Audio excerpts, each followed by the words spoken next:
I'll give you another example. What about anesthesia, right? Anesthesia makes a person unconscious. I don't know if you've ever been under anesthesia. It's very different than sleep.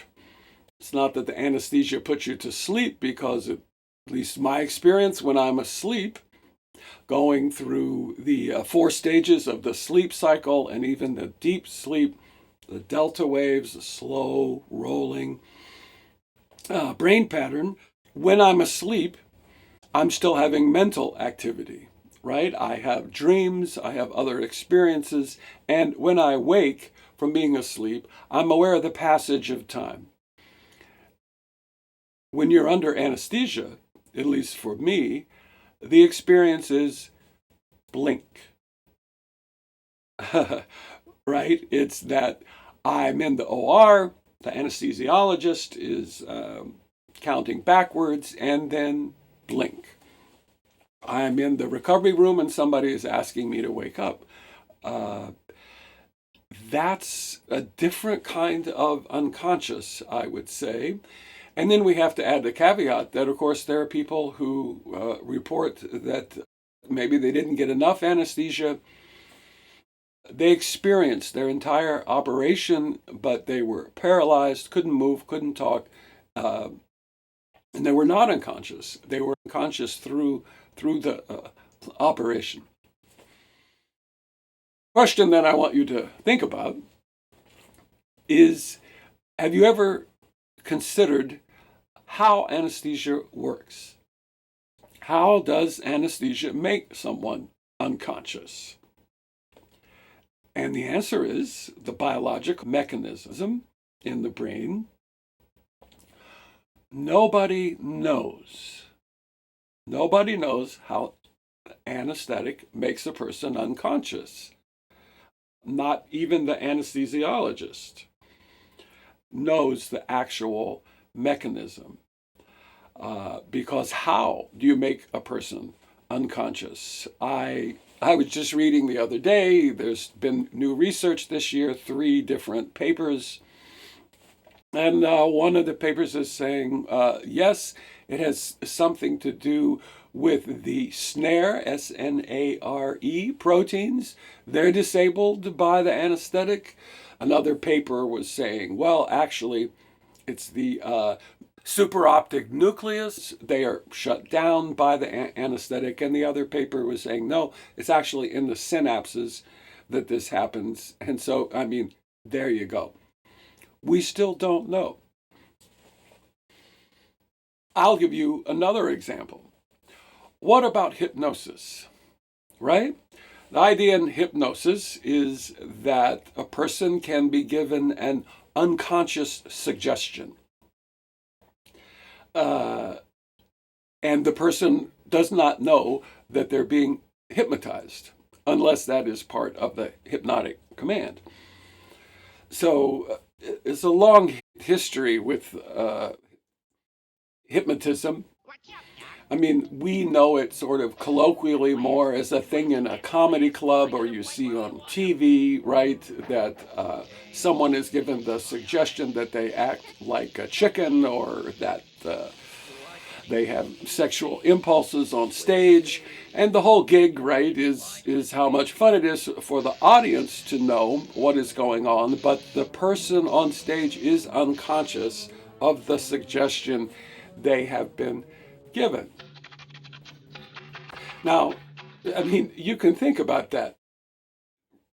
We generally think of hypnosis as going back to Anton Mesmer, hence mesmerizing, from Mesmer. And he lived from 1734 to 1815.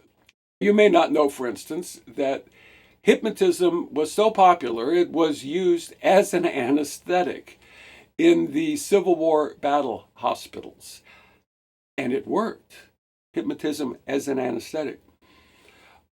The more modern history of hypnosis goes back to Jean-Martin Charcot in Paris, sort of in the middle of the 1800s now, and the famous demonstrations that he gave in which all the doctors would sit around and Charcot with the patient down in the theater would hypnotize the patient and there would be miracle cures and all kind of things would happen.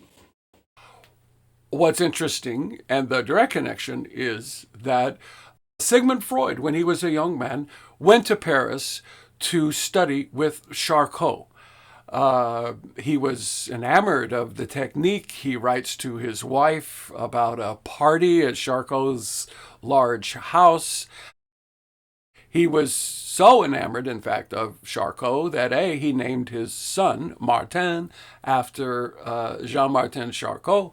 And when he went back to Vienna, he began practicing hypnosis, which he gave up later because of sort of incomplete and unpredictable results. The story moves ahead now with Pierre Janet. He comes after Charcot. He's about the same age as Freud. And what's interesting about Janet is that as a young man, Carl Jung, again, that age difference, bit younger than Freud, goes to Paris when he is a young man to study with Pierre Janet. So both Freud and Jung began with this experience in Paris and came back trying hypnosis, and both very soon gave up hypnosis as the technique. So Janet's take then on hypnotism was to come up with a psychological concept of dissociation, that the reason a person can be hypnotized is that they are induced into a dissociative state. Both Freud and Jung picked up the idea of dissociation from Janet. And that's a whole nother take on it, right? Because we all have dissociative states sometimes. It's as simple as the lack of attention. Or if you want to think about it, distracted driving, right? You get into the music, you're thinking about something, and you could drive 30 miles and not remember how you got there, what you did, what the drive was like, because you were not conscious of what you were doing. You were unconscious. You were in a dissociative state, mildly dissociative state. The extreme example, of course, is what we call dissociative identity disorder. Used to be called multiple personality disorder. And even though it's been in movies and all the things you see, it's a fairly rare condition. But the dissociation is so profound in dissociative identity disorder that different personalities who are not aware of each other appear in the patient. That the dissociation is so profound, there's a blackout. One personality is not even aware of the other personality or what that personality does. Like, why do I have these charges on my bank card?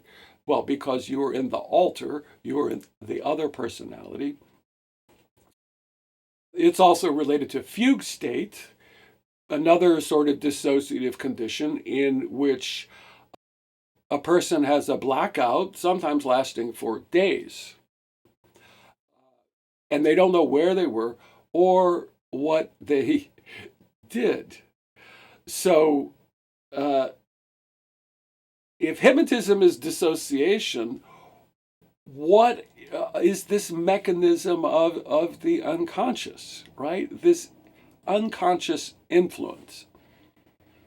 Now, again, you may say that you couldn't be fooled by the Jedi mind trick of hypnotism. You couldn't be hypnotized. Well, we'd have to find out about that, right? I mean, for instance, there's various tests of the suggestibility. Some people in the research are more suggestible than other people. And maybe you'd like to think, well, I'm one of those people who's really not very suggestible. One of the ways to find out is the so-called eye roll test. I'm not going to demonstrate it for you because it would be kind of gross, because the eye roll test involves seeing how far back in your head you can roll your eyeballs. As a matter of fact, I seem to be very good at that. I can roll my eyes way back in my eyeballs, and that suggests that I have a high degree of suggestibility. And I like to think that I'm a psychoanalyst. I would know if I was being given an unconscious suggestion and that I could stop it, right? I mean, I would know. And the answer is, well, maybe, and maybe not. So these examples of the unconscious, just to get started, take the unconscious in a negative or a pejorative sense, right? That to have an unconscious is to have a vulnerability. And you could say, in a way, that's derived from a more Freudian notion of the unconscious, which we're going to have to talk about later, the so-called id. But maybe the unconscious is only negative from a certain perspective, let's say from the perspective of the ego and ego functioning, but it's not necessarily negative from other perspectives. And we'll talk about this as we go along, but for instance, we all begin life in an unconscious state. Again, we are going to have to define conscious and unconscious. The research comes to the question of the unconscious. There, things become necessarily blurred, because the unconscious is something which is really unconscious. And so you have no object, you see nothing. No. You only can make inferences, you know. And so we have to create a model of this possible structure of the unconscious, because we can't see it. Everything of which I know, but of which I'm not at the moment thinking. Everything of which I was once conscious, but have now forgotten. Everything perceived by my senses, but not noted by my conscious mind.